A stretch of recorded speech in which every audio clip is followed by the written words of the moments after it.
What's up guys, Keegan Hipgrave here and welcome back to the Keegan and Company podcast.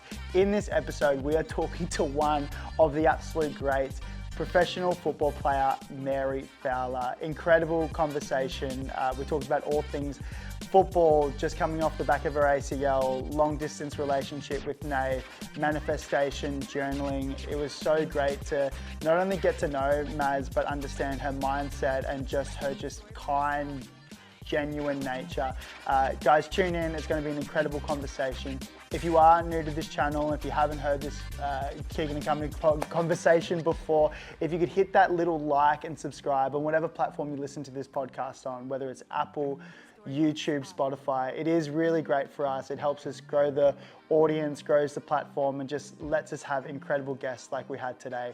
Enjoy the episode, and I'll see you soon. Mary Fowler, welcome to the podcast. Thank you. Hey, I'm so glad we're doing this. Mm-hmm. We're in Manchester. The sun's out. It's feeling like we're back home. How are you feeling? I feel good. Yeah, I'm always happy when the sun's out. Can't complain. Had a little coffee. I know you're a big coffee fan. You took us to Federal. Federal, yeah. Is that the local? No, and I've already said this in an interview before. I don't tell people my favourite spots, otherwise they might go there. Yeah. That's actually probably pretty smart. Yeah, I actually heard that from Willie. I forgot what his last name is, but he used to play at Wigan. Okay. Willie, he's from Penrith. Not Isa. Yeah. He told me that. He was like, yeah, don't be telling people where I'm going because I want to be alone. And I'm like, I'm going to steal that. Yeah, you were saying before that you spend like a lot of your time like in cafes here in Manchester, yeah? Yeah, I like being in my own bubble. I'm very social with the people around me, but then I'm like, I need to recharge my batteries. So then like the other half of my time, I'm just like in a cafe, headphones on, doing my own thing. Yeah, I love that. Hey, first of all, grateful to be doing it. I feel like this is really cool. We had beautiful coffee this morning. I feel like we've already done a podcast. I know. Before doing this, I was just like, I actually really want to talk about this again on the episode. So I'm grateful that we are doing this, and I feel like there's so many like cool aspects of this conversation that I'm keen to talk about. I know we were talking about before, like talking about sport and football and everything is so great and it's so fun and I'm sure we'll touch on it. But it's all the stuff like away from footy, which is the most exciting thing. I feel like we do have to address the elephant in the room though. You're what, a week post ACL surgery? How are you feeling? Pretty good. It's probably like 10 days now. Okay. But yeah, I'm not in too much pain. I started my rehab exercises pretty early, which was painful at the start, but it's actually really helped my knee to be more mobile. So like now I'm at a point where I feel pretty pain-free. I'm just really slow at walking and it's such a headache. If you ask any of my friends, they're like, Mary walks so fast. Really? Yeah, I always walk so fast. Like they'll be behind me and I'm like, I'm sorry guys, I'll meet you over there because I can't walk slow. Like it's an issue. But now I have to, so it's a bit annoying. It was funny when you were walking into the coffee shop this morning because you were like 100 meters away. You would make the awkward eye contact. You're like, oh, hey, but I'm still like on my crutches. I saw you and then I was like, don't make eye contact. I was like, this is awkward. Like, hey, lovely to meet you as well. I was like, I can see you, but I'm still going to be 5 minutes. 5 minutes for 100 meter, that's Literally. Good. But how, can you run me through what happened? Because it was 10 days ago. Was it in the training run? How did it all come about? It was in a game. It was in our semi-final for one of our cups. And I basically just like, I haven't watched the video back because I can't stomach that, but I think I was like stretching for a ball and then I just landed on it weird and my knee like twisted, made a bit of a popping noise. And then, yeah, I had this like gut feeling that I'd done something bad, but like after a few minutes of being checked, like I was like, oh, like the pain's gone away. Like I feel pretty good. And then I stood up and I was walking and I was like, I'm not in any pain. Like maybe like, you know, when like you roll your ankle sometimes and it feels really bad, but then a few minutes later you're like, oh, okay, I can jog now. I thought maybe that I'd done that with my knee. So I was like, oh, maybe I can keep going. And it was like an important game. So I was like, I want to try to stay on. But yeah, I walked off with the physio and the doctor and I basically just said like, I'm not in pain, but it just feels a little bit loose on the outside. And then the doctor ended up being the one that was like, we're going to call it. And yeah, in my head, like, cause we were on the other side of the field, so I had to like walk all the way around, but I was like able to walk on my own and stuff. And I was like, it doesn't feel too bad, but because it feels loose, it's giving me this like gut feel that like something's not right. And I would like hate, like it's like one of my worst fears, like going off and not being injured. Yeah. Hey, I think you're not the only one in professional sport to do that, yeah. So I was like in my head, I was like, well, like I hope it's not anything, but also like this is an important game. Like I hope I didn't just go off for nothing. But as I was walking, I was like, look, like the chances of me going back on and doing something else and making it worse, it's quite high. So I was like, you probably made the right decision to come off now. So anyway, I went inside and then I was like, it just hit me. And I was just, because like, I think just because I heard that popping noise when it happened, I was like, like I've never done that before. And like, I'm quite agile and like flexible and like I do a lot of twisting and turning and like that's never happened. So I was like, that feels so weird. And so the physio just checked me and then he was like, look, like we can't draw any conclusions right now, but we obviously can't rule out that it's an ACL. So we'll just have to get scans and wait. So was it a matter of getting scans that night, next day? Because I know they can turn it around pretty quickly, right? Yeah, I'm pretty sure we got it the next day because like we had to let it calm down a bit. And so I got it the next day and then I found out that night what it was. What's your initial thought process when they give you the news? Well, so it was a phone call. I was actually on a group call with two of my best friends. And we all live in Europe. We all play football. It's Jada and Nevs. They're both from national team. But we do this thing on our phone call sometimes, what we call it ambi time.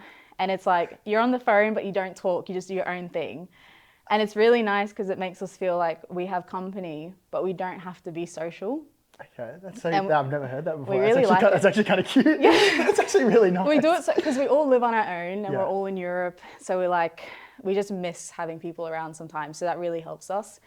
So anyway, we were having a bit of ambi time. Everyone was like in their bed watching their own TV series. Like we're all on mute. And then I got the call from the doctor and I'd already told them like, oh, I think I might get the news tonight, but I might get it then like tomorrow morning as well. And so anyway, I got the call, I answered the call. I didn't realize I'd put my call with them on hold. I was like kind of hoping it had just ended the call. Yeah. And then the doctor told me, and then I ended the call and I saw that I was still on hold. And I was like, oh, like I could answer this, like go back on the call and tell them and be like, look, like I found out like I've done my ACL. But I was like, if I told them, then I'm going to get all of the like, oh, like, I'm so sorry. Like, are you okay? And I hate that. Like, so I just sat there for like a few minutes just deciding what I wanted to do. And I was like, I feel like this is like pretty big news. So I should probably like digest this by myself first. Like I shouldn't have to rely on other people to talk me through that first. So I was like, okay, I'm going to do that. I'm just going to go back on the call, pretend like I'm still in ambi time and then end it. So I did that. I went back on the call. They were still both watching their series. And then after a few minutes, I ended the call. And do you say goodbye in ambi time? Well, so if you're in ambi time and the other girls are like looking like they're asleep or doing their own thing, we just end it and then text that we've gone. Gotcha. So I ended it and I was like, oh, I'm quite tired, so I'm gonna go to bed now. Love you guys. And it just didn't say anything about it. And then I just like sat there and just like, then I like let it out. Like then I was crying about the news. And it was really funny hearing their point of view the next day, because then I told them the next day and they were like, yeah, like we saw the call go on hold and we were like, why is she on hold? And so then they started having their own conversation together. They're like, do you reckon she's getting the call? Whoa. And then they were like, when I came back on, they were like, we didn't want to say anything. We were going to see if you were going to say it. And then I obviously ended the call, so it was just them two. And they were like, oh, you should ask her if she got the news. And then the other one's like, no, I don't want to ask, you ask. And so they were both arguing who should ask. And in the meantime, I had sent the message. And so like, I think like Nevs had replied and was like, oh, hope you have a good sleep. Like, love you too. And then Jada. Sending you all the love, no, like, like just in case. It was really cute. And Jada was like, why were you on hold? Oh, I love you as well.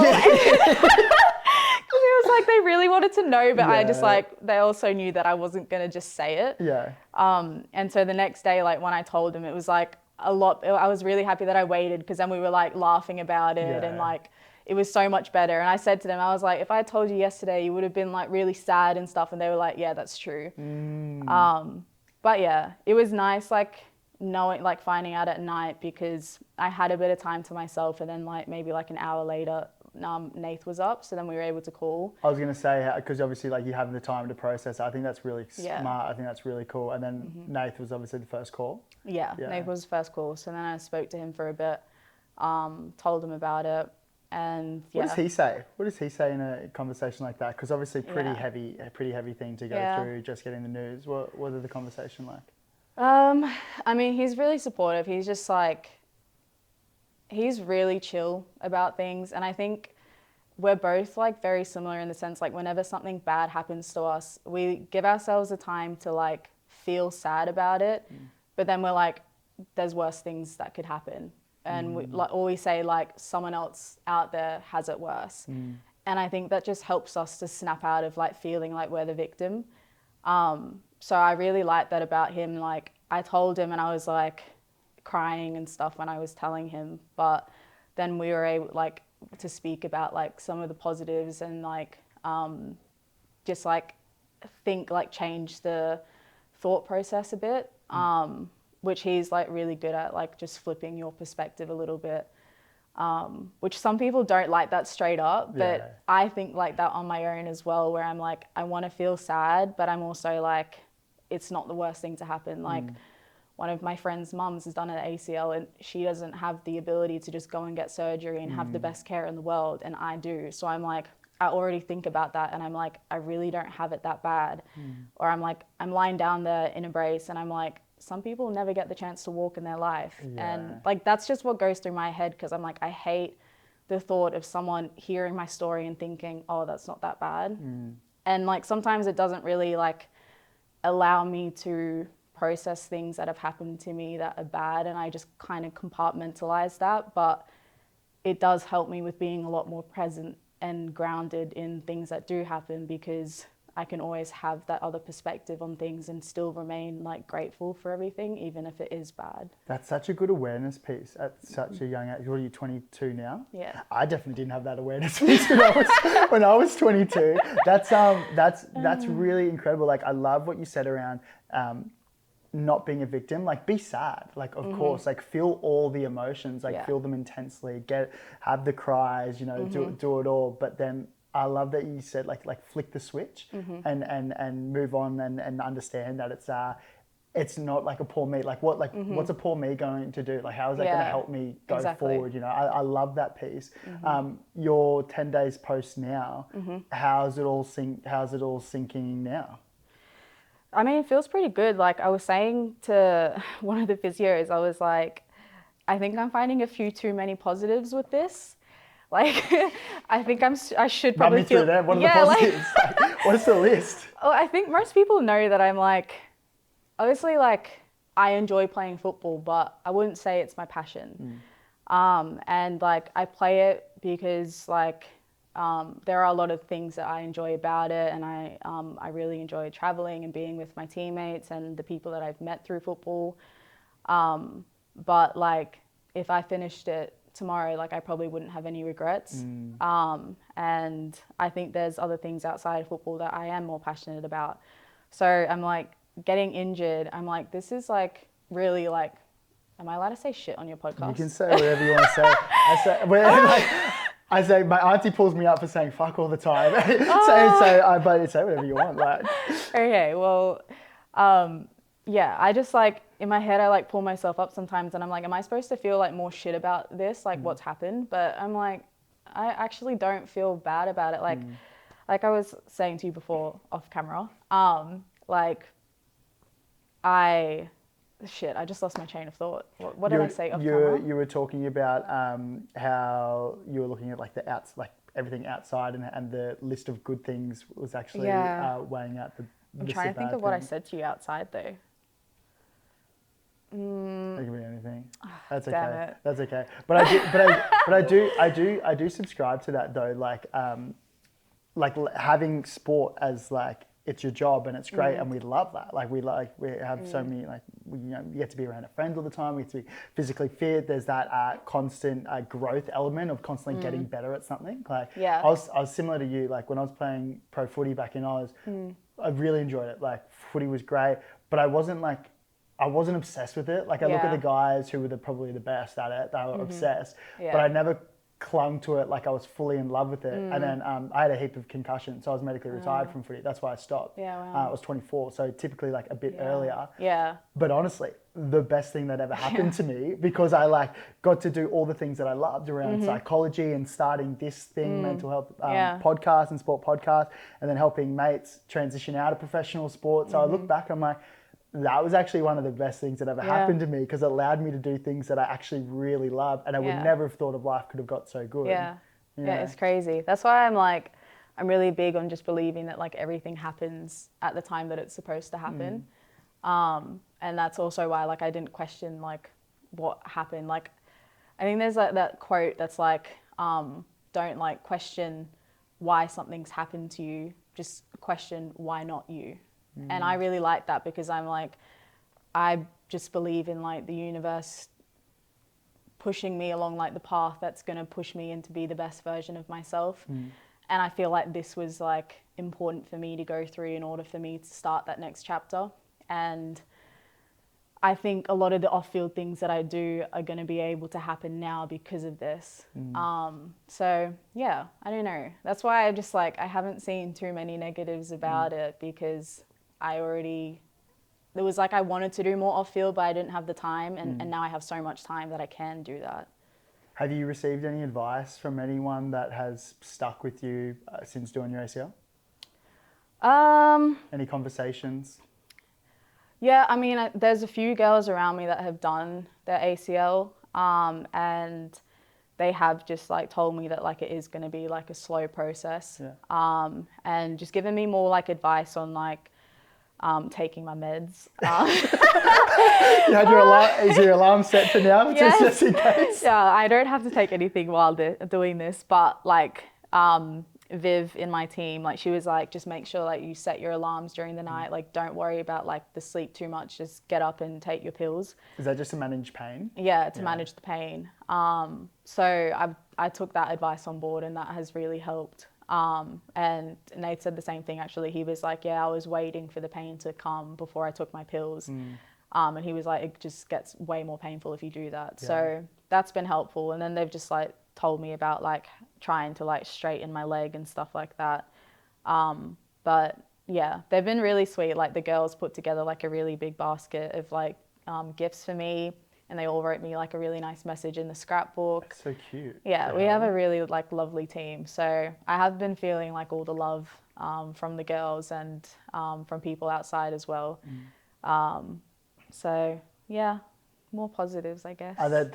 That's such a beautiful way to look at it, because I know there's so many people who would get stuck in that little mind frame of like spiraling down and getting stuck in it. And I do think about this, and I've said it on the podcast before, like I do think like, yes, we can spiral down. I've done it. I'm sure a lot of us done it, but we can actually spiral up as well, which I think is super important. And I think you touched on it about the gratitude piece, understanding that people have it worse than us, you know, like we can still walk around, we can still have a beautiful little coffee, you know, in Manchester, the sun's out. So I do think that you can spiral up.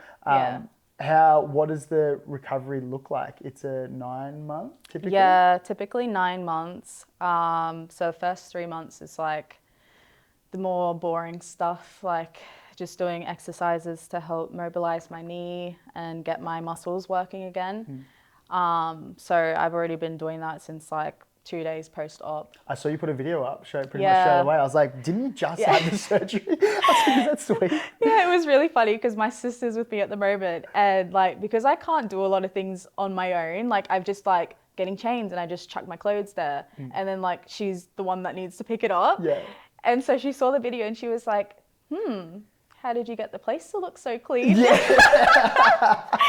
I was like, oh, I just pushed it all to the side. Don't video over in that corner. Literally, I was like moving the camera so it just doesn't get anything else in. But yeah, no, the exercises have been good. Like, I think they've also just helped me have something to focus on. Because I was like really looking forward to going back home at the end of the season, and like now I can't fly until 3 months time. So having the rehab stuff, I'm so happy I can do that, because I thought that I would be like sitting in bed all day. Yeah. But now I'm like, actually the rehab stuff takes up most of my day. So it's been pretty good, and it's been progressing most days, which has been nice. And I love doing like going to the gym and stuff, so it's not really a headache for me being there, which is good. It's a good little way to look at it. Like, get out, like let me just get out and about. Otherwise, I'm having afternoon naps at like 11 o'clock in the morning. You mentioned your team and how they gave you the gift, and how you've got you even saying that at coffee this morning, how you've got a really good bunch of girls. How are you settling into Man City? You've been here for 18 months now, 2 years? This is my third year. Wow. Yeah. How are you settling into Manchester, Man City? Yeah, really well. I think like you could probably see like every season with my football, like it's gotten a bit better, and I think that's in line with how comfortable I felt in the team and in living here. Were you nervous when you first came here? Yeah, I think like I was definitely nervous, but I think I was also not in a very good like mental state, and I think that really affected my football. What do you mean? So my last like experience at my last club wasn't great, and I think that affected me a lot more than I let on, because I don't really like to show my emotions. And after I left that club, that was the first time that I had ever spoken to a psychologist. And I think in speaking to her, that was when I realized like, wow, like I actually didn't tell a lot of people these things. Also because like I don't like to burden people with that stuff. And which now I know that like my close friends are like, that's what they're there for. Like we want to hear that stuff. And so I'm a lot better at that now. But in the past I didn't do that. And so I had spoken to the psychologist, and then I had some time off, but it wasn't enough, I guess, like for me to build myself back up again, because I had such a low self-esteem after I left that club. And so when I signed at City, I just had like so much like head noise, like so much self-doubt. I was like, do I deserve to be here? Like, I don't think I'm good enough to be at this club. And there was so much hype around like, oh, you've gone to like one of the best clubs in the world. Like, let's see what you're made of, blah, blah, blah.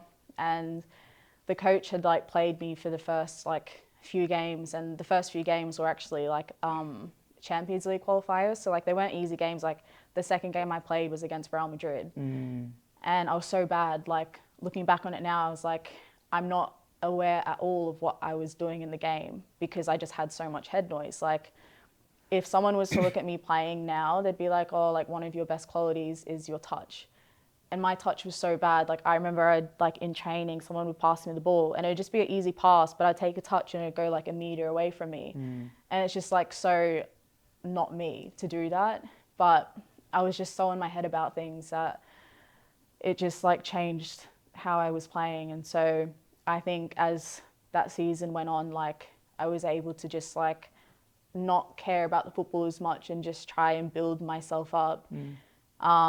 And that allowed me to then come back into the football and put a bit more focus onto it again. Is that something that the psych was talking to you about, like building yourself like up outside of sport? Because I know like just from your Instagram and everything like that, you're like, I love when you put like your pottery stuff up and your arts and crafts and everything away from that. It seemed like, I know I've only been following for a little bit, but it seemed like you've always done that. But has that always been the case or not really?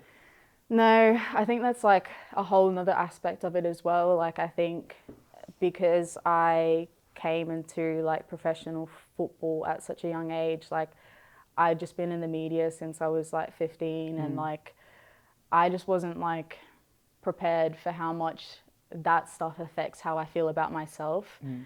And I think like that's like also part of it, like the way that I show myself on social media now, like that's only happened the last like year or two. Like I was never that genuine on it because I felt like I had to portray a certain side of me or only portray the athlete side of me. And I was like, well, I don't even care that much about the football, so why do I have to like be that way? And it just felt really false. So I think like over the last couple of years, I've just kind of like let go of what like people expect of me or what I think people expect of me, because half the time you don't actually know. Yeah.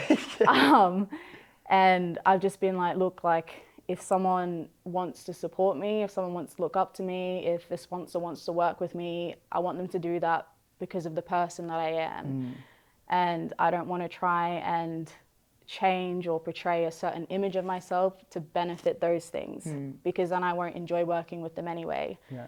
So that's just what I've done, and it's been so much nicer for myself, because I'm like, I actually barely post about football now. Yeah. Like I look at my account and I'm like, oh, maybe I should post a football picture, because I just don't do that. I'm like, I'll put it in my dumps and stuff, but I'm like, I look at myself as so much more than just the athlete. I'm like, it's my job, and the way that I look at football is like, look, I go there and I have to put my best in, and our job is to win games. So as long as I'm ticking the boxes of doing my job, then I'm fine with that. But once I leave the club, I'm leaving work. Like I don't have to think about it, which is different. So I'd say like a lot of the other girls, how they think about it. Even Nath, like he's like so passionate about his sport, and he loves to be there for as long as he can, because he just puts so much effort into what he does. And I'm the opposite. I'm like, I want to put in the least amount of effort as I can, because I don't want to think about it.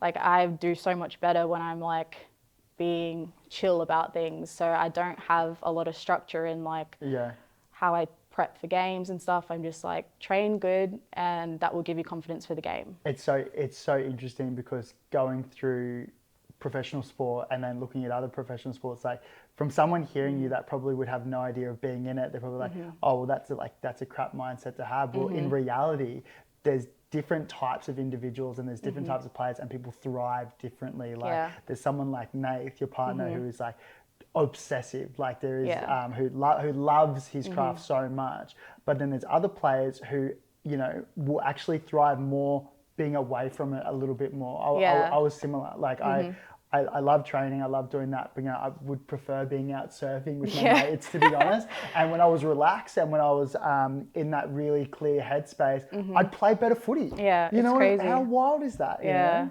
No. But it makes so much sense to me, because I'm like, I really value how you feel as a person and how you're thinking in your mind. And I think not making football everything for me helps me to have a clear mind when I'm in it. And it also helps me to just bring more energy to it, because I haven't used up that energy when I'm not at the field. But you're right, like it is just a very personal thing, like the way that I say things, like how I do things, like someone else might try that and it just doesn't work for them.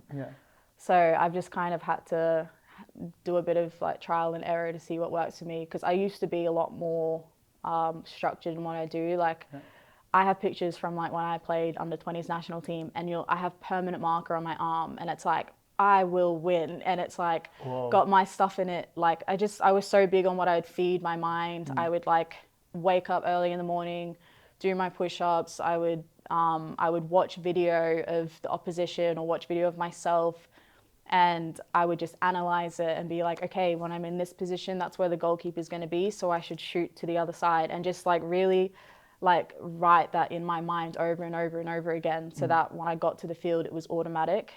And I felt like that really worked to me. Like I had a lot of success doing it like that. But then when I went to France and I wasn't really enjoying being there with the football, I was like, why am I putting so much time into this when I don't enjoy it? And that's kind of where things started to change, where I started to allow myself to look at other things that I might enjoy off the field.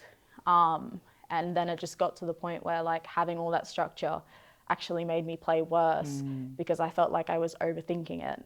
And now I'm just like, I feel so chill on the field. Like I feel like I'm in my own little world because I don't care. And I think it's just like helped me with dealing with pressure, because now I don't think about it, because I'm like, well, I genuinely don't care. Like if I make a mistake, I'm like either gonna laugh or I'm just gonna like just forget about it in a second. I wonder if that comes with like a time thing as well. Like you're 22, right? We're still figuring it out, still working on your craft and figuring out what works for you and what doesn't work for you. I'm keen to zoom in on the time when you came to Man City and you spoke about like the feeling of not being good enough?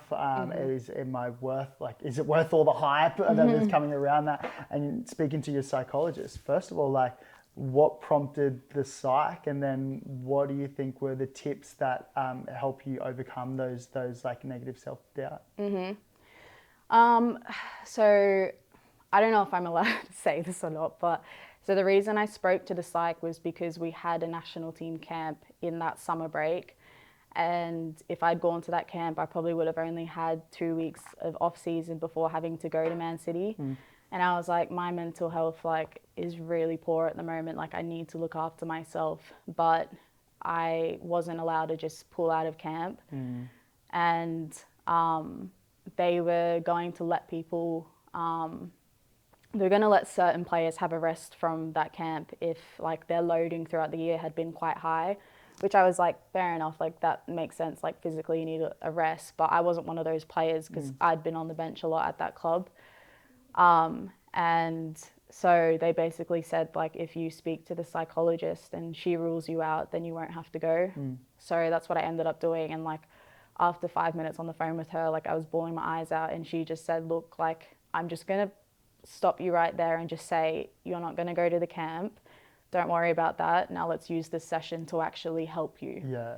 And that was really helpful. So I spoke to her that one time and maybe one time after that. And she just basically helped give me techniques to get through the last little bit of that season. But then I didn't speak to her after that because I ended up going back, having my break. And I think like because I'm like not really used to expressing like how I'm feeling, like there is a certain part of me that feels like, oh, like it's a little bit weak to speak to a psychologist. And that's just the way that I've been, like through my experiences, that's just the way that I've thought about things. I'm just so used to being on my own and dealing with it on my own that speaking to someone else about it makes me feel inside like I'm doing worse than I am. So I didn't end up speaking to the psychologist again, which probably wasn't for the best, because I think if I had spoken to one sooner, when I had moved to Manchester, I think I would have been able to bounce back quicker. Did you find the tips and tricks or tools that she was giving you like help? Like, did you utilize them? Yeah, they actually did really help. Like, what were they? It was mostly around like trying to find like in the spaces that I was going to be working in at the club, how could I find like different points of focus or different points of like joy in those spaces, rather than latching onto the bad things that happen. Which helped. Like it just helped me like with focusing on different things so that I could get through like my day and not feel worse off when I left the club. And yeah, that was quite helpful for that time.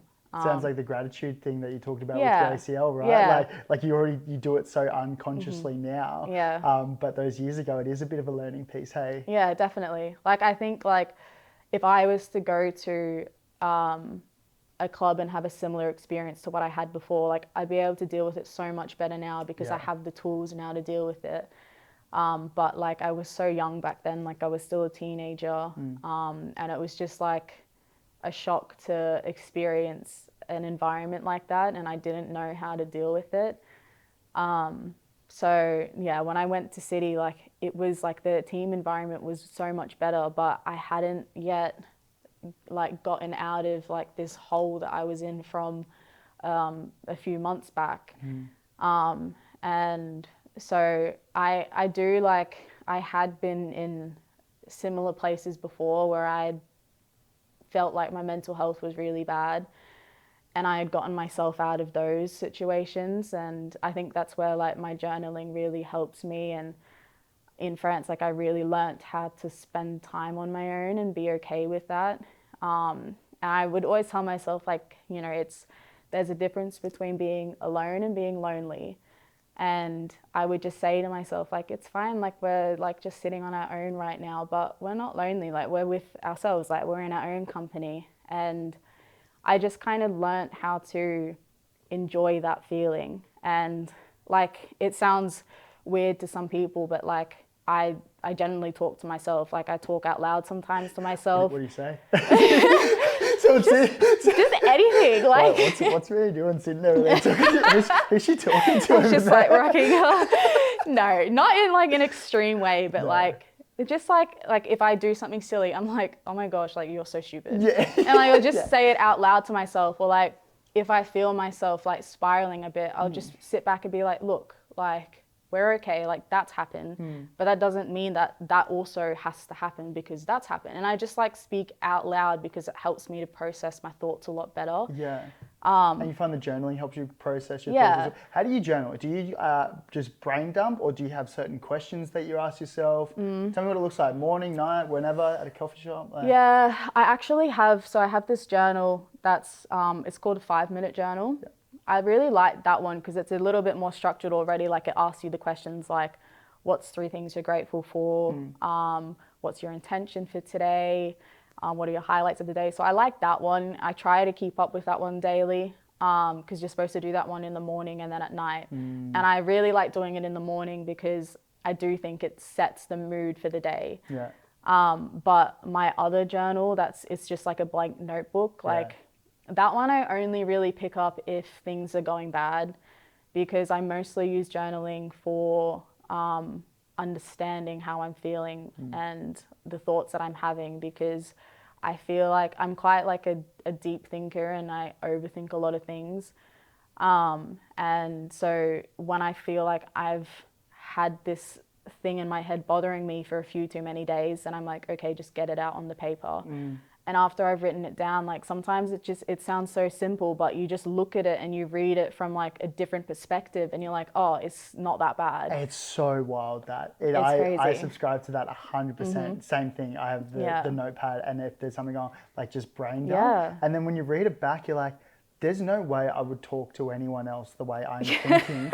And then when you read it back, you're like, that is like, we are so like mean to ourselves out, like, and it's because we've got the negativity bias, like that's so innate in human beings, right? And so when you can read back, you're like, it's either A, like, oh, it's not that bad, or like, you're just being mean to yourself, like you're picking on yourself, like give yourself a break. It's crazy. But yeah, I wouldn't do that every day. Yeah. Like I'd only do that like if I'm feeling like something's bothering me. But I do try, like if something good has happened, I try to make a note of it as well because I'm like, oh, it would be nice to remember that that's happened. Yeah. But yeah, like even with my ACL stuff, I haven't journaled at all because I haven't felt too bothered by it. Yeah. But I did just like write one sentence in there. I was like, I did my ACL, and that's all. Full stop.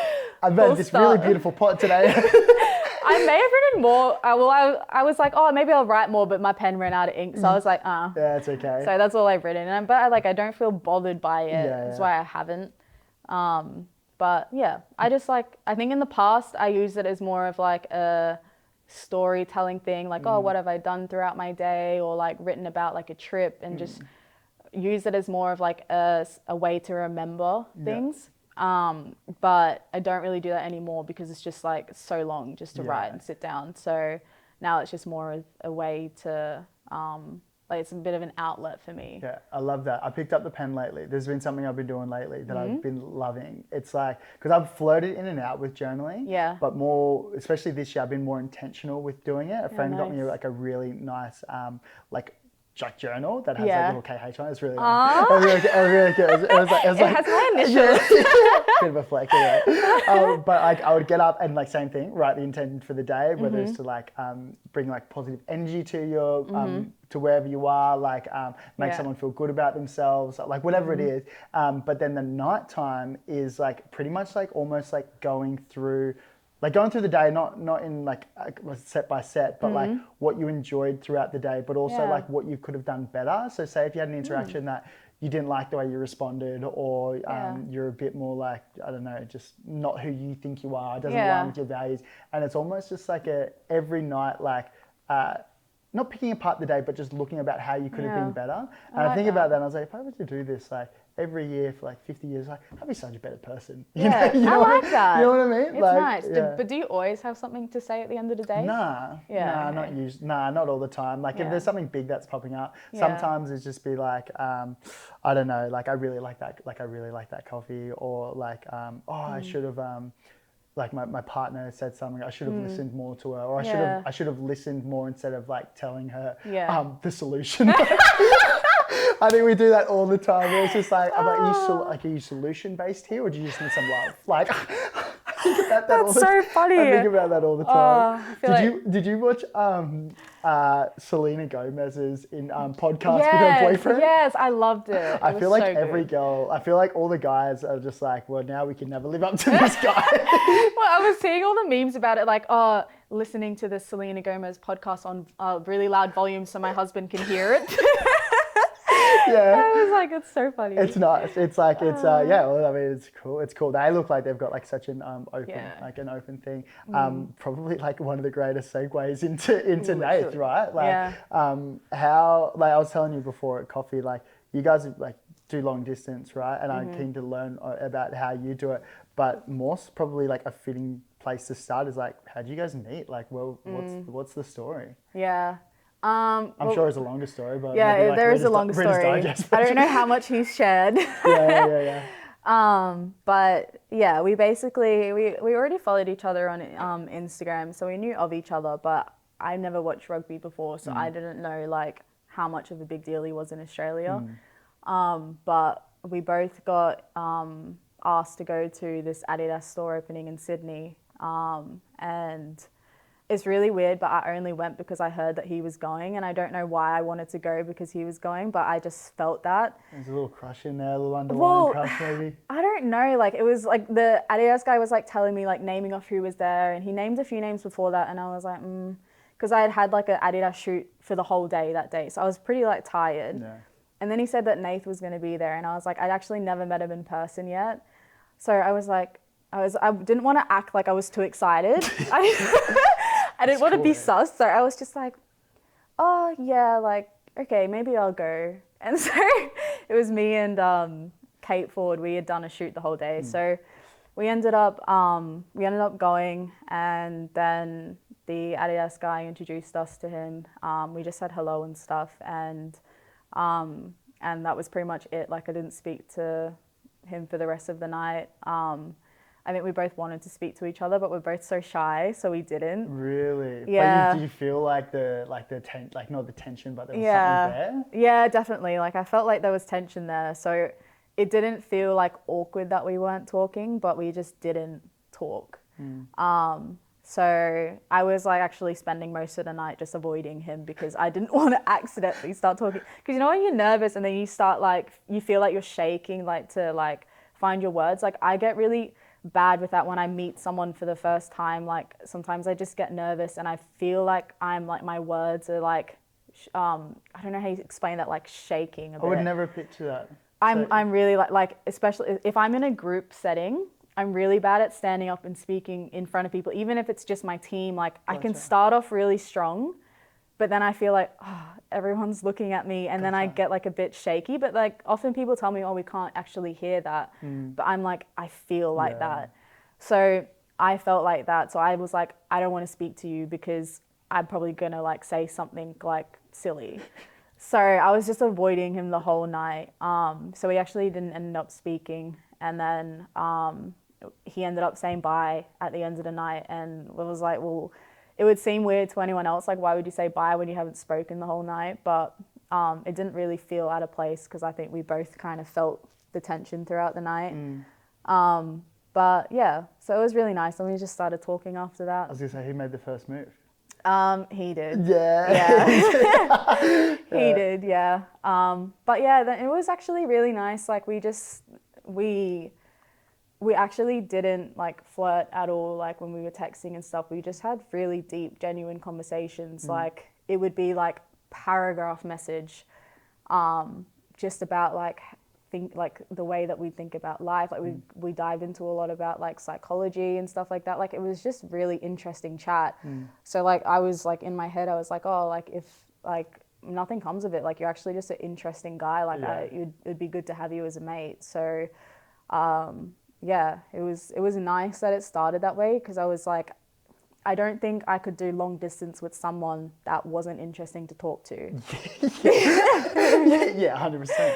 So that helps, but yeah. How do you find it? Because obviously it became like a huge like public media thing. Like, how do you go like navigating, I guess, like trying to meet someone and understand someone and spend time with someone when you've got bloody like cameras, like Yeah. potentially hiding an abush, like doing all those things? Does that make it hard to do, or is it just something that you have to navigate? Yeah, I hated it. Like he is as well, but I'm very private with like certain parts of my life, and I think my dating life is a big one. Like I won't even tell like my family and close friends sometimes that I'm like if I'm seeing someone because I only want them to know about it if it becomes something. Sure. And it was just a really new experience for me that like people would be that I guess nosy about your private life. Like I was like I didn't even know there's interest there.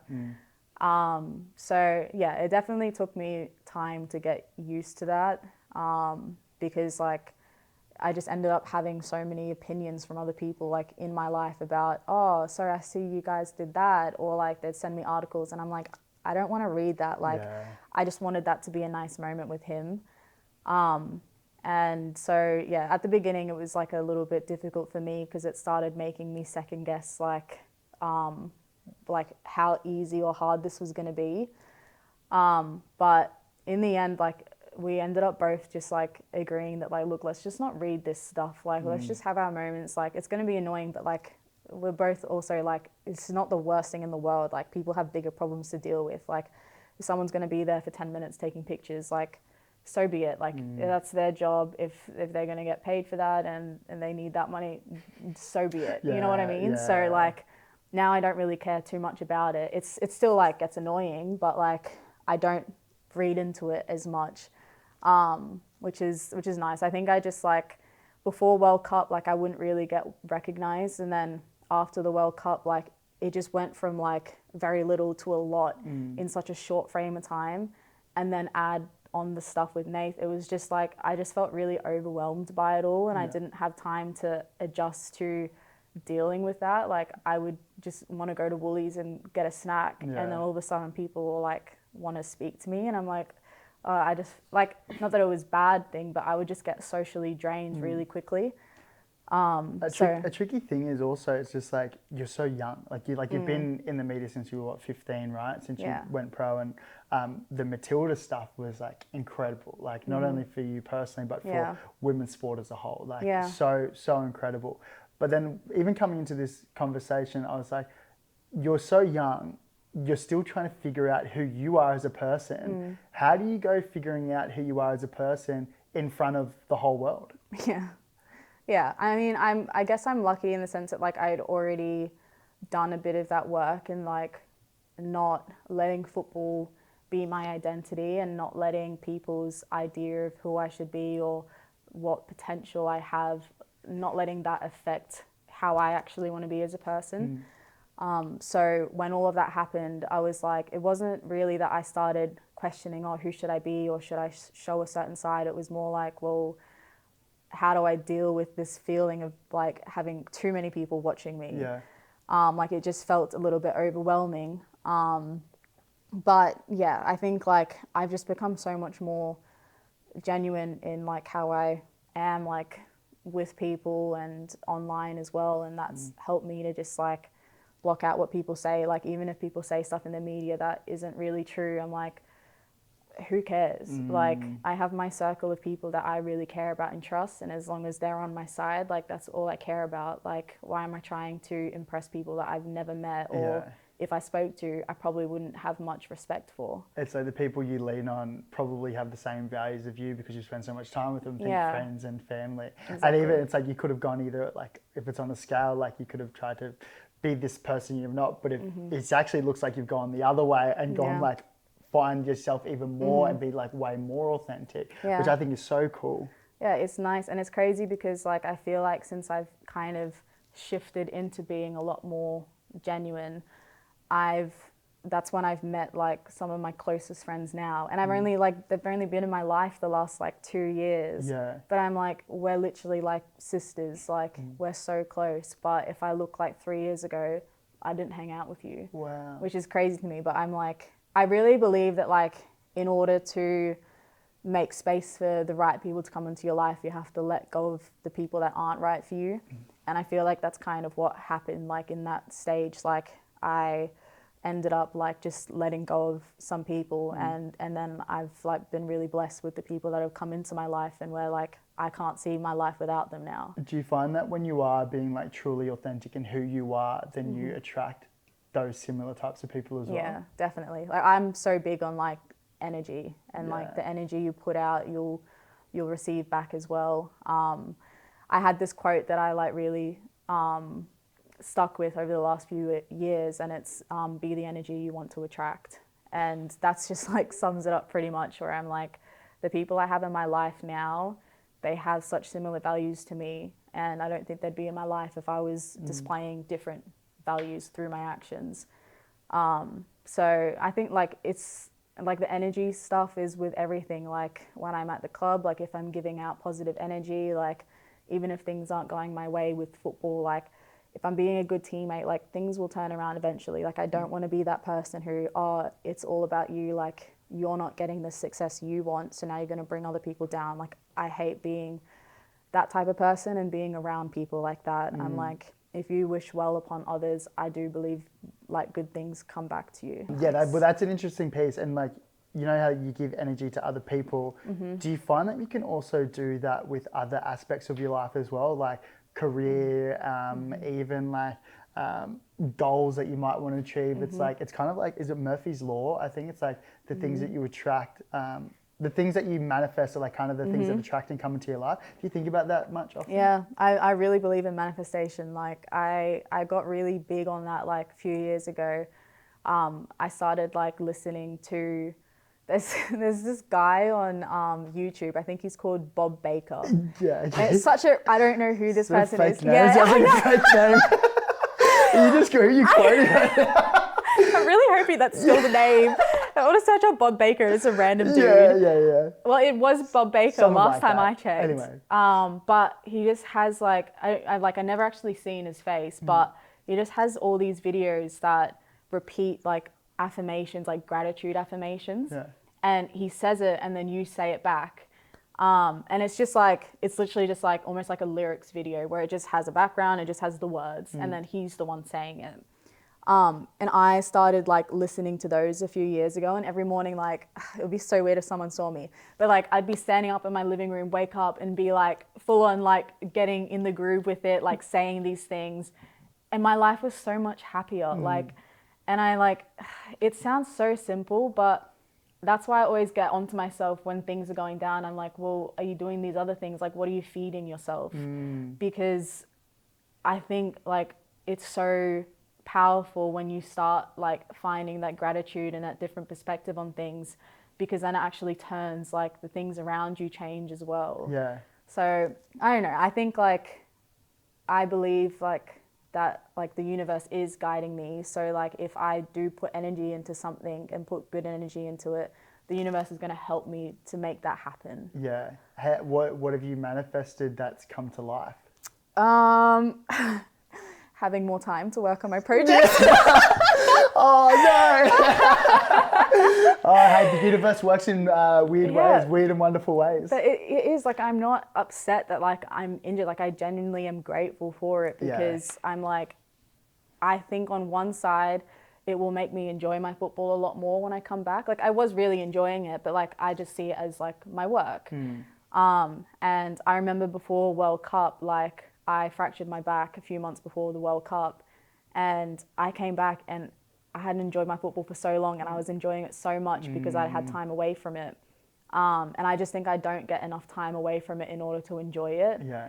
So I was like, there's that side of it where I'm like, I'm going to come back, I'm going to be like stronger and fitter than I was, and I'm going to just enjoy my football. But then on the other side, I'm like, I have all the time in the world now to do the things that I want to do off the field and actually get them started, because so many times I start something and then I get to the pointy end of like launching it, and then it's like, oh, we have a really busy period of games coming up, like I'm not going to be able to keep that up. Yeah. But now I'm like, oh, like I've just been like given all this time to work on this, like there must be like someone that's like lining this up for me, where like you wanted more time, like here's more time. And I know it like seems like it's in a shitty way, but like I have what I wanted. I think if you can use that perception and thought process, it makes going through hard things so much easier. Definitely. It's like once you think like, oh, this is like I look back at some of the hardest and worst times in my life, and they have all led to positive outcomes. Yeah. Like whether it's through like losing friends to suicide, like obviously you think how could there be any good thing that comes out of it, but it led to wanting to learn more about psychology and starting the podcast, and then also like helping other people. So there are good things that come out of it. And then even like with the what you talked about, like the energy, like giving and receiving energy. I reckon like when I first went into pro sports, I was like I was super nervous, like and I felt like when I was with my close childhood friends, like I feel like I could be who I am, like who I am now. But when I went in there, obviously a heap of older guys that you looked up to from when you were like a kid. And so I feel like I didn't have a voice, and I feel like I would really shun down. And I used to always think like, oh, I wish like these guys knew the real me, because they would like me so much more if they knew it. And then I reckon it wasn't until like maybe just before I retired, like, or maybe just after I retired, I was just like, became like just who I am around everyone, and even just like knocking around with different crew and different athletes and business owners, and I just didn't really care about what anyone else thought, was just for myself. And then people start commenting on it. It's like, this is like, you give so much good energy, and you're like, wow, this is just who I am. And then people, it comes back to you. And I was seeing that, I was just like, that's so true. I was like, I love, and it's like, and then, but also like back to the manifest. I know I'm jumping, but the manifestation piece is like when you manifest something and then it comes to life, you sort of realize like, oh, this shit actually works. And it's like, what else can I manifest? You know? No, it's crazy. That's so impressive what you've done. Me and my best mate and his partner, the other day we were having this exact conversation, and we're like, what are our like big just fuck off goals? Like, like what are our goals that would just be like insane to think about? Like whether it's having like the most beautiful property out in Currumbin Valley, or whether it's like having this beautiful like psychology retreat, or like what our biggest podcast in Australia or the world. And we wrote them on wine bottles. Oh really? Yeah, we wrote them all on wine bottles, and now we've got them sitting there. There's about like I think each of us have about like 8 wine bottles each, and we're going to drink them when they come true. I love that. I'm going to have to steal that. I'm stealing your questions and you're stealing my wine bottles. That's a fair trade. I do want to jump back to Nath, because there is a certain part of, I guess, your relationship that I'm keen to understand. The long distance piece. How do you go navigating that? Because it's obviously like Nath, your partner, is playing professional footy back in Australia. You're over here in Manchester. What are the conversations?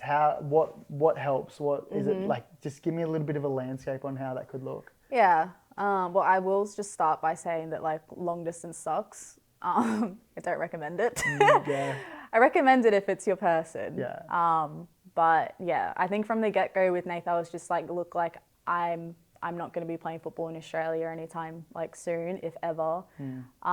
So I'm going to be in Europe. So if we do this, it's going to have to be long distance. And so I think it helped that we started off as long distance, because we didn't have to transition from having so much nice time together and then doing it, which I think is like quite difficult. Like I know couples that have been together for years, and then one of them has to go abroad for a bit, and it's just really difficult to transition from having that such like close contact and quality time together to now having a phone call. Like it just doesn't match up. But I think for the both of us, like we just like really enjoy having deep conversations, and it's just worked for us how we've adjusted to having phone calls and having quality time on the phone. Like sometimes we'll have discussions, sometimes we'll play like games like bananagrams, but I think we've just like gotten really good at communicating, and I think we see a lot of positives that come from being in long distance relationships before you transition to being together, because our communication has to be so much better because we are long distance. What do you mean better? Like, how do you have better communication? I think like, I mean, obviously you're not with each other, so like being able to like discuss like when are we going to be able to speak with each other, being on the phone and having conversation, like, I'm like, I don't know how often we'd sit down and just have conversation for hours if we were in person. Like, yeah, we'd go for like coffee and stuff, but maybe we would have been doing other things or just been a lot more like chill and just having a lot more like ambi time rather than actually connecting in discussion. So I think that's something that I really enjoy having with him, that we're able to just actually enjoy each other's company just by like doing nothing and just talking. Every time. Yeah, Is every it time. every time? Yeah, I call it that because I started doing it with my friend Jada first. And we said, look, what's this called? Like, instead of saying, hey, is it okay if I just like go watch my series while you're on the phone? We were like, let's come up with a term for it so we can just say, do you want to have some of this time? Yeah. So we searched up what it's called, and I think it came up with like ambience time, which was like when you're hanging out with people but you're engaged in your own activities. So then we just shortened it to ambi time. So that's where the names come from. But yeah, I wouldn't say Nathan and I have as much ambi time as I do with my friends because the time zone doesn't really allow for it. Yeah. But yeah, I think honestly, like, because we're like both doing like sport all the time, like when we do have time to connect, like we don't speak about sport, like we speak about like other things that have like happened in our day. Just we're very supportive. Like I think that's the other thing, like learning how to be supportive through your words, because we can't be supportive in any other way really, like apart from sending each other gifts. That's not what I thought you were going to say. Yeah. Sorry, I didn't respectfully. I didn't mean it like that. I didn't mean it like that. Sorry. Yeah, go ahead. That's fine. But yeah. Yeah. I mean, it works for us. I think the hardest like part of being in long distance is when something bad does happen. You're not able to be there with the person, and I think we both really hate that. Like literally, like the amount of times just having a hug would solve your at least make you feel better, so you're more prepared to solve your own issues. Yeah. Like that would be so nice, but we can't do that. But it definitely like makes us a lot more grateful for the time that we do have together. Because like if we see each other sometimes for like 2 days, we're like, wow, this is amazing. Like we get 2 days together, and we're just so grateful for it. And we don't see it as like, oh, what, we only get like 2 days. We're like, it's actually kind of like, as much as we would like really like to be with each other right now, I think it's also kind of nice in a way that we can both still focus on our careers, get the most out of them, and then look forward to the time when we're going to be able to be with each other. Yeah, it's not going to be forever, right? Yeah, exactly. So I don't know, just I don't think I could like, I think it helps that we're both busy. It would be very difficult to do this if one of us wasn't busy, because you'd be sitting around all day wondering like, what's the other person doing? Yeah. So yeah, it works for now. Just on the topic, I do have a question from our mate, from Nathan. I know you probably think it's sure it's coming. Hey Mazzy, I hope you're enjoying your debut podcast. I know that you'll be sharing lots of valuable insight, and I can't wait to listen to it. But we'll get into my question. My question is, if you could choose a behaviour for everyone in the world to display, or choose something for everyone in the world to know, what would it be? Interested to hear your answer. And I also want to say quickly, I know I tell you this a lot, but I'm so proud of you. I love you and miss you lots. And yeah, Really enjoy. sweet. Love you, babes. Oh, that's really cute. Oh, I really like that. Can I just say, he told me before, he was like, oh, I'm sending like a voice message to you. And did he say? Yeah, because obviously I did it for him. Yes. So he was like, yeah, I'm doing it. And he said, yeah, I was going to send a funny one, but I decided I'd send a more like serious one. The funny one was, I was like, oh, you should have said that. I would have laughed. He was like, the funny one was, who's the funniest person in your life and why is it me? I tell you what, I'm glad he went with the serious one. I was like, oh, that wasn't bad. Yeah. But yeah, no, that is an interesting question. A behaviour that I think everyone should display. Or something that everyone should know. Or something that everyone should know. I think that kindness goes a long way. I think that you don't realize how well people can mask how they're really feeling until you go through something and you mask it. And like the simplest things can have the biggest impact on people. So I just think like being kind, even like just saying hello to people, holding the door for people, like it's so basic, but it makes people feel like they're seen and they're cared for.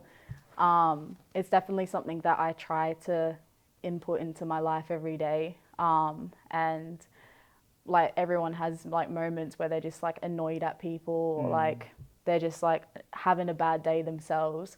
But I think as much as I can and as much as others can, I think if people showed kindness throughout their day, it would just make everyone feel a lot better. And I think like the fun thing about being kind to others is that it actually makes you feel good. So it's almost like a selfish act that like you get something out of it as well. But yeah. I love that. There was a dear friend of mine back in Australia, professional like Ironman, Ellie Day, and he has this thing. What he does is that when he thinks of a nice thing about someone, he'll tell them straight away. Because like, how many times like are we passing or we're hanging out with someone and you're like, "Fuck, I love those braids," or like, "I love those like Ugg boots you got on." You know, you said that to me today. You're like, I like those Uggies you're wearing. I'm just like, I know you're a big Uggie girl. But I was like, when you think about it, just tell them.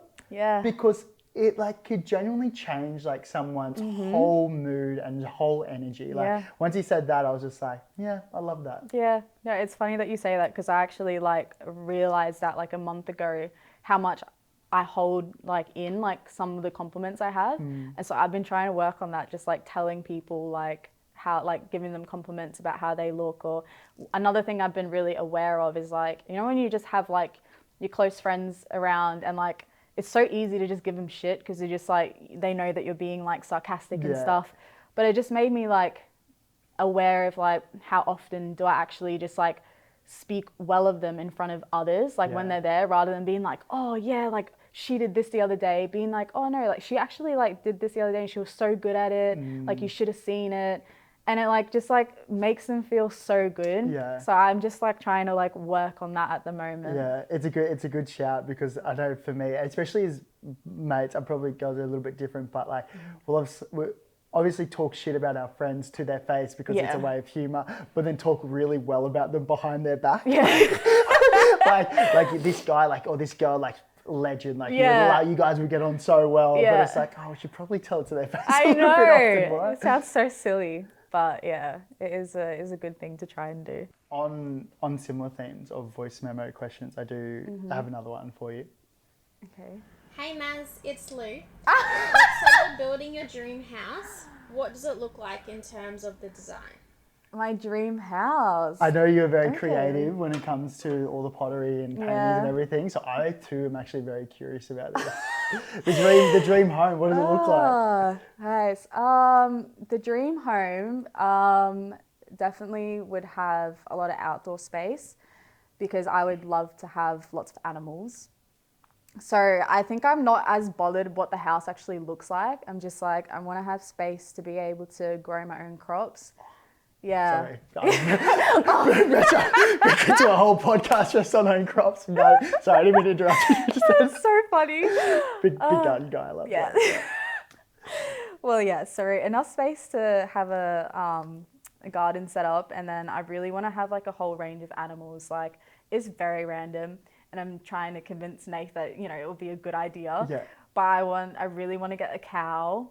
To eat or to have? No! Sorry, just like I thought we were about sustainable farming. I didn't know what direction we were to go. Like just no, for the cows. So I don't know if you've ever watched the movie Ferdinand. It's a Disney movie. It's one of my favorite Disney movies. But basically, it's like about this bull that like doesn't want to be like a bullfighter. Like he's like really cute and like likes flowers and everything. So that's why I want a cow. Gotcha.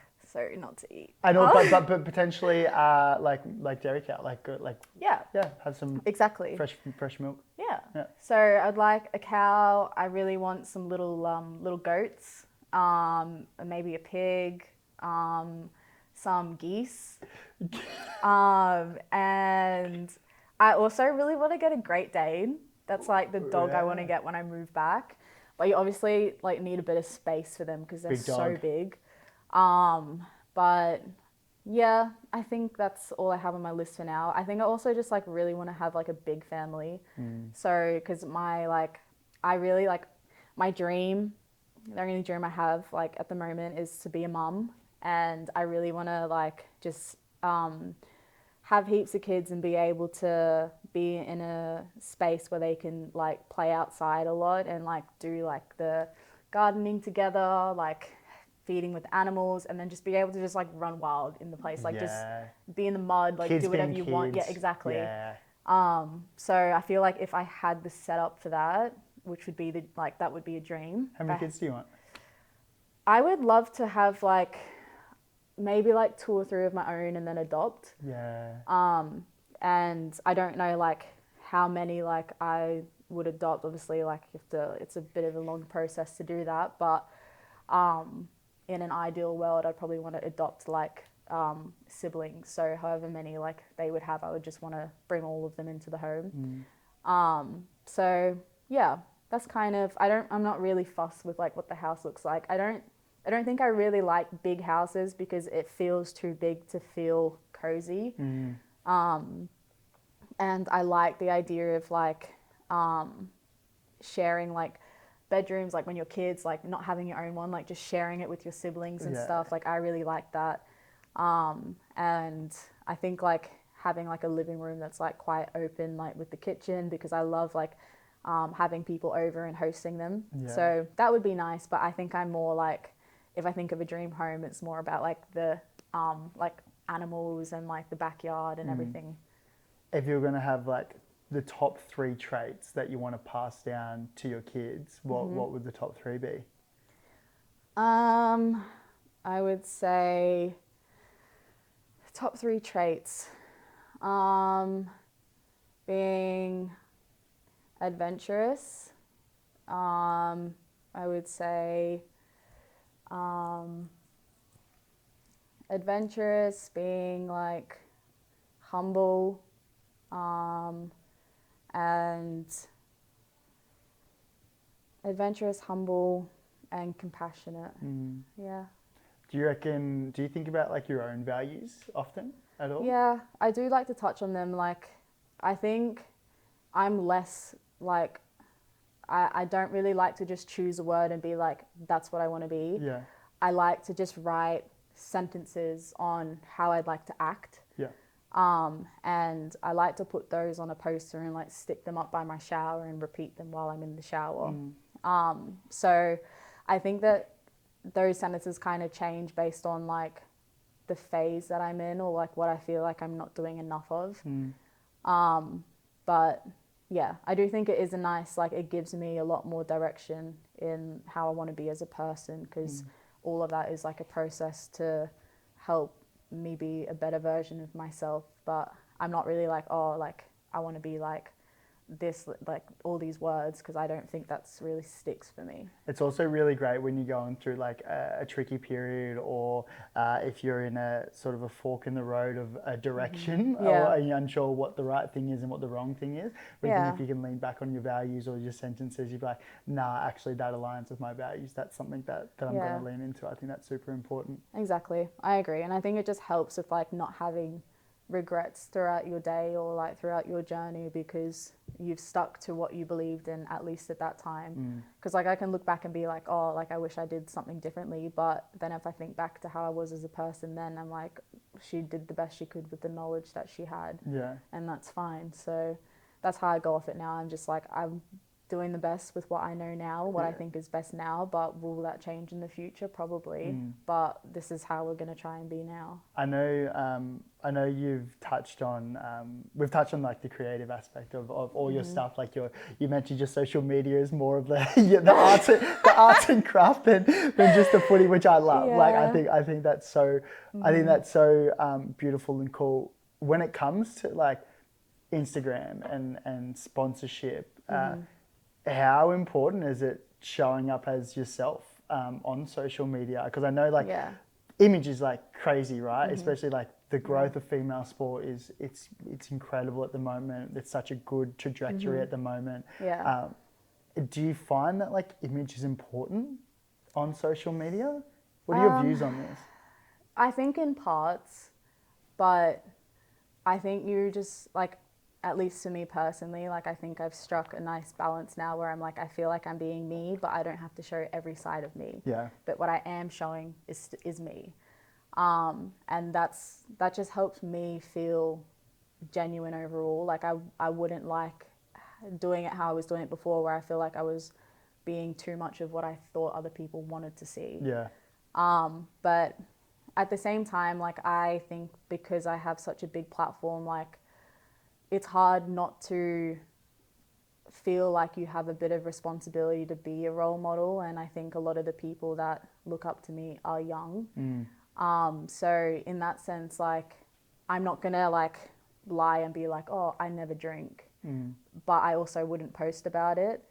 And not because I want to hide that side, but just because I think for a lot of people that do see me, they're quite young, and maybe at that age it's not the best thing to do. Yeah.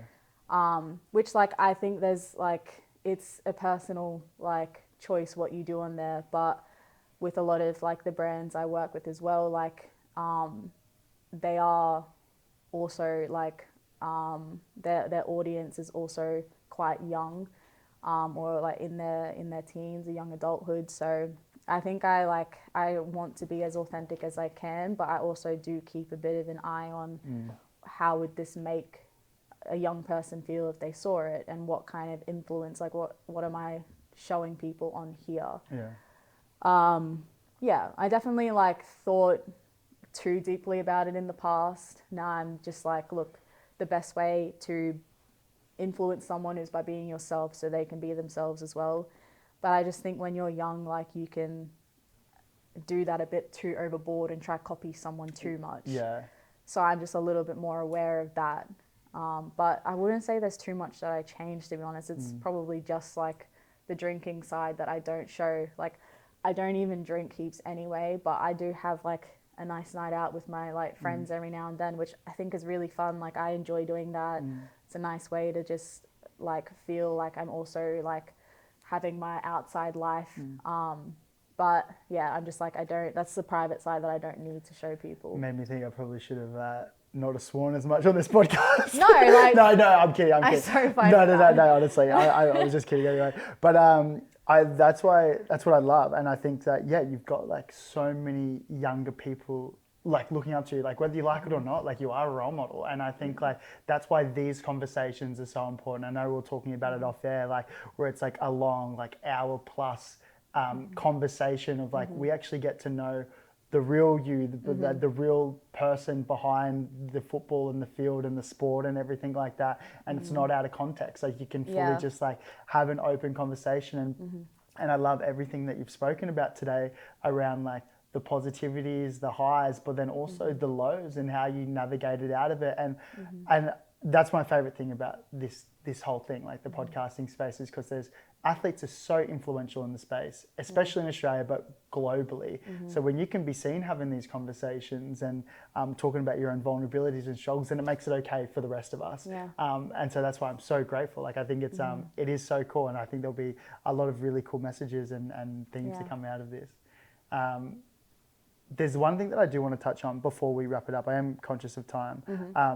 But the conversation that I've had, probably the theme that I've had with more girls, like we've usually have 50% males and females on this podcast, and a large theme that comes out of it is around body image, and then also playing through like periods and cramps and that conversation. Is it obviously like you've been through the ranks and you're now at a professional level? Are these conversations something that you have in the dressing sheds with coaches, with people around?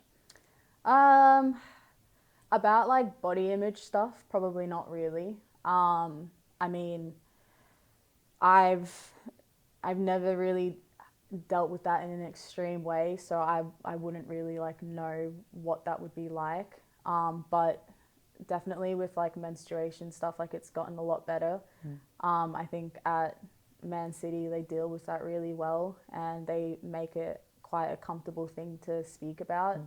You could talk to your coach. It's like, hey, like... I probably wouldn't tell my coach, but like we have a lot of support staff, and like we do have like quite a mix of male and female in our support staff, like whether that's like physios or like the head of performance, the doctors. Like I'm quite comfortable to speak to any of them about it, but like I don't think that's really the coach's problem, if that makes sense. Like I think those decisions, like whether you get like offloaded a bit and stuff, that usually gets decided by like the performance staff anyway.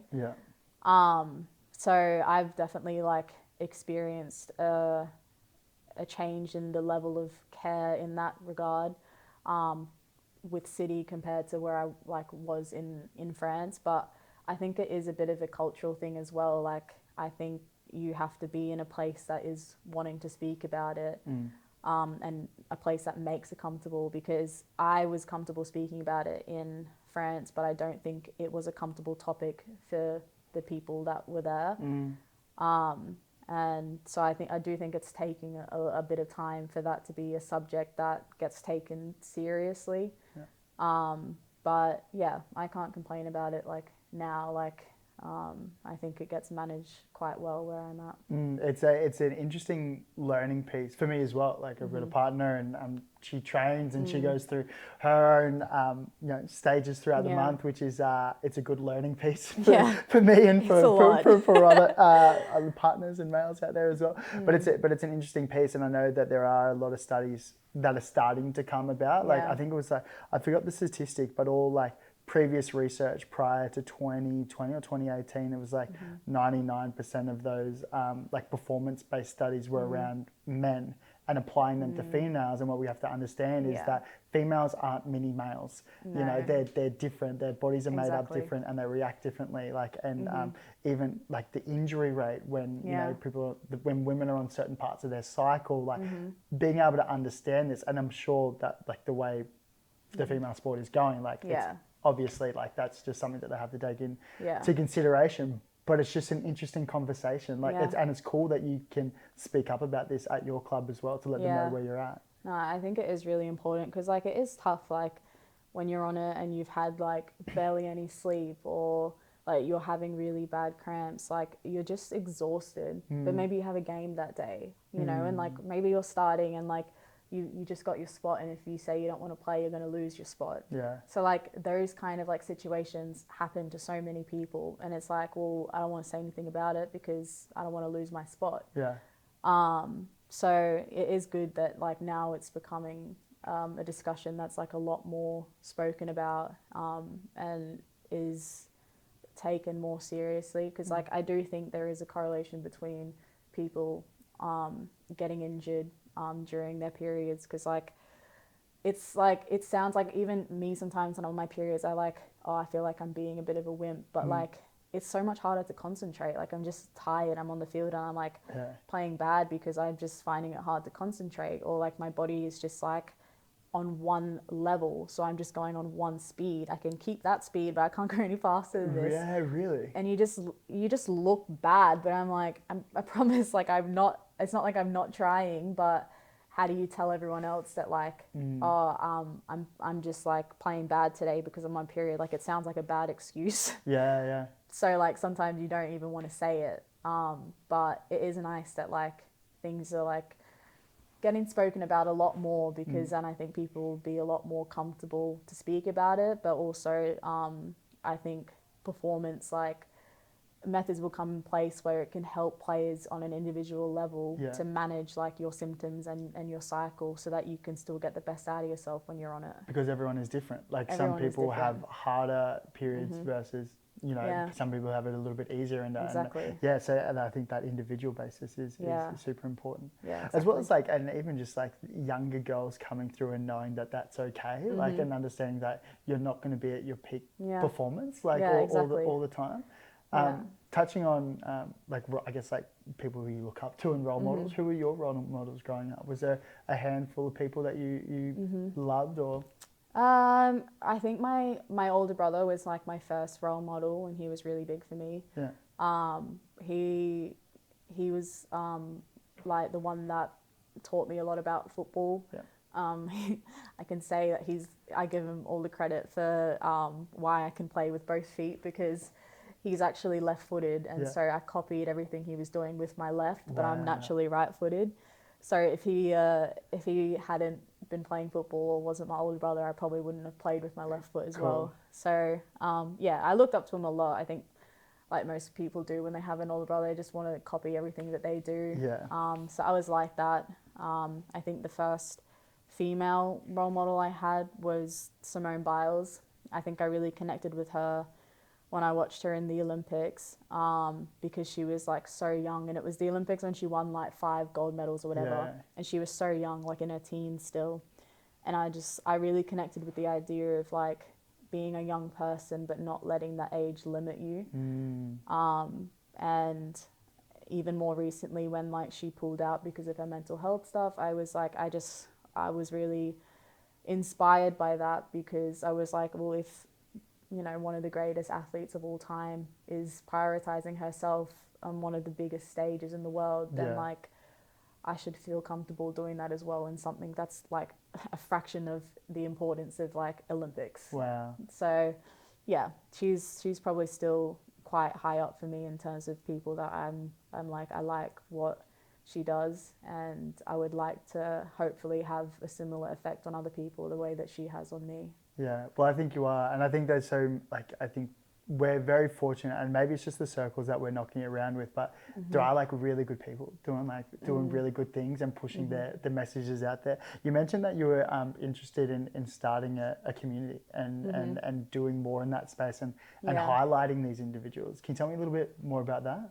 Yeah. On what we're allowed to talk about? If it's not Secret too, stuff. if it's not too secret, we can always edit it out if you don't want to have it in there.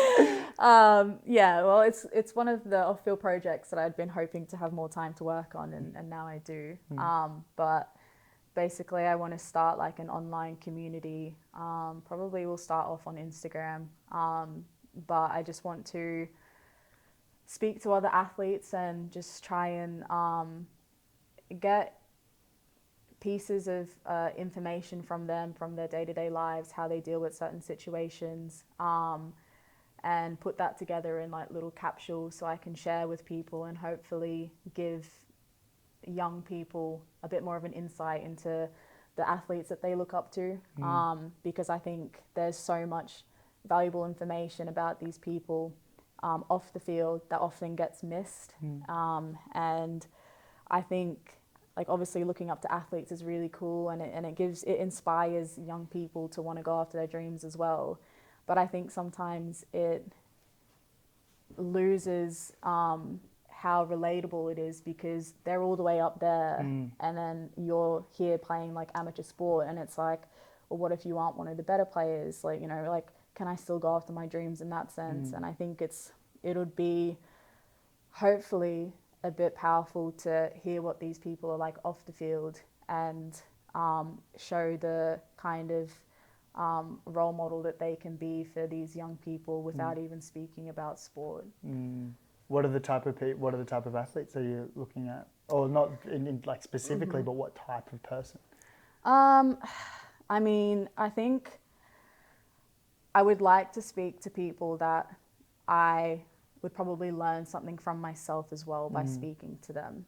And I think the things that I want to pick up from them are pretty basic, like what's your idea on happiness? How would you define success? Couple great questions, Mary. Stop stealing them. I'm taking notes here.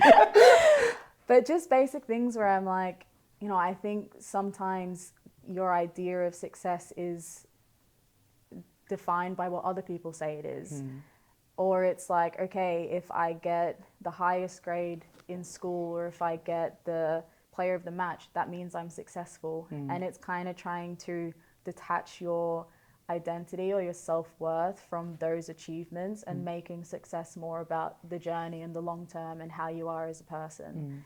And I would love to, I'd love to find athletes where they have a similar kind of thinking, where it's like, my sport is amazing and it's done so much for me, but me as a person, like, I have all these other things about me that I'm proud of, and I'd love to share that. Because as much as I'm starting this because I want it to be like impactful for the youth, I also want it to be a nice exercise for athletes to do, so that they can kind of use it as a way of reflecting. Yeah. And like my friends are obviously going to be supportive of it, but like when I've sent it to them, they're like, oh, these are actually really nice, like questions that I haven't thought of for myself, and it's almost like a journaling exercise. And I'm like, I really like that, because you wouldn't often get asked questions like this. Like, I'm not trying to brag about the questions I've come up with, but like I never get asked those. And I'm like, I feel like if someone asked me them, I would feel like I'm actually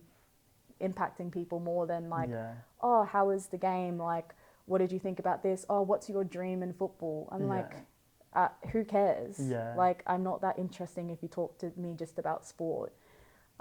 So yeah, I think it'll be nice for me, like also just to learn these things about the people around me, because that's probably who I'll start with, just some of like my close mates and stuff, and learn these things. But yeah, I think to answer the question, it's like mostly people that I think that I would enjoy knowing what their answers are, because maybe I'll learn something from them as well. Yeah, I think, first of all, I think you would kill it. Like, I think that would be such a beautiful platform to watch. And to be honest, like, starting off with your friends is a perfect way to go about it, because they're probably a lot more comfortable to talk to you than talk to some stranger or a journo who's going to take it out of context as well. And it is like a learning piece, like a journey. Like, I keep referring back to this podcast, because that's a large reason why I started it, was not to broadcast like what I'm thinking, because respectfully, I don't fucking know. Like, I got no idea. I'm going on for the journey of like learning and understanding from not only super high performing athletes, but just like really good people. Like, it is.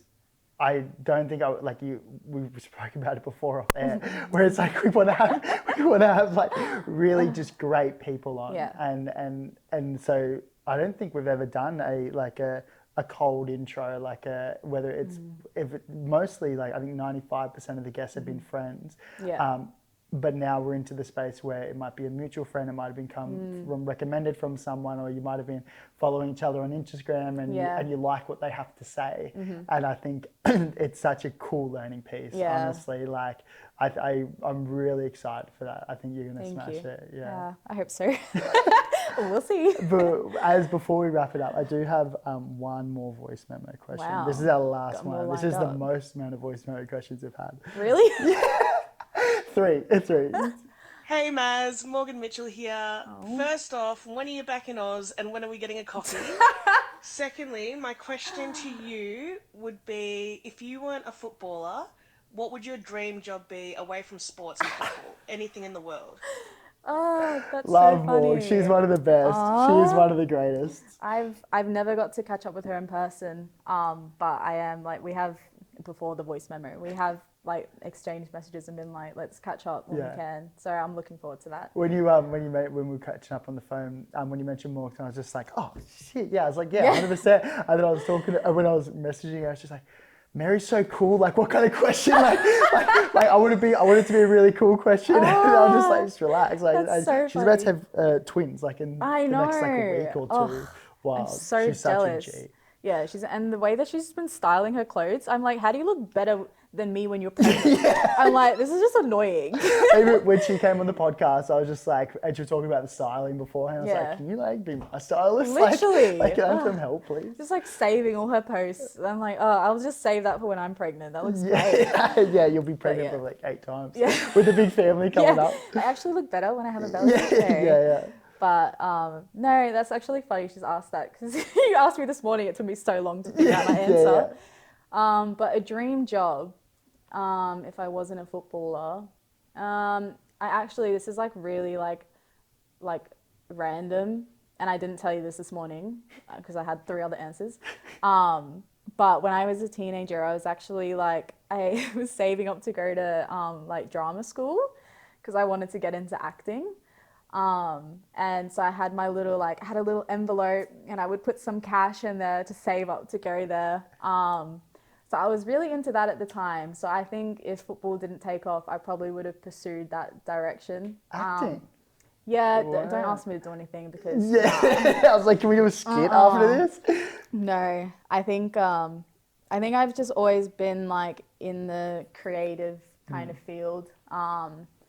And so, yeah, I think I just like, I loved watching movies and seeing like the behind the scenes and stuff. So I used to be in like my room and I was like practicing like monologues and stuff. Yeah.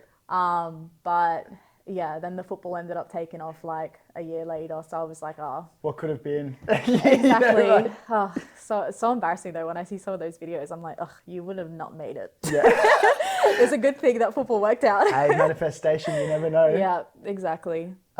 Before we wrap things up, Mary, is there anything that you'd like to touch on that you don't think that we didn't touch on today No. that you'd like to talk about? I don't know. Yeah. Oh, I don't know. I'm pretty happy. It was a good discussion. I'm happy. Yeah. I thought this was awesome. Like, honestly, like, I'm grateful for your time. I know that obviously it's a tricky time for you, like just coming off the back of an ACL surgery. So I'm grateful for your time. I'm grateful for you just being so like open and honest and vulnerable and going through all the nooks and crannies. So thanks so much, and hey, all the best for your knee recovery. Can't wait to see you kill it. Appreciate it. I'm excited to listen to the discussion back. Are you gonna listen to it back? Yep. Really? Gonna steal some of your questions. Yeah. I'm gonna be hitting you up. I'm gonna be like, hey, I got a podcast coming up. What do you reckon about this person? Thanks so Literally. much. But no, thanks for having me. I'm good.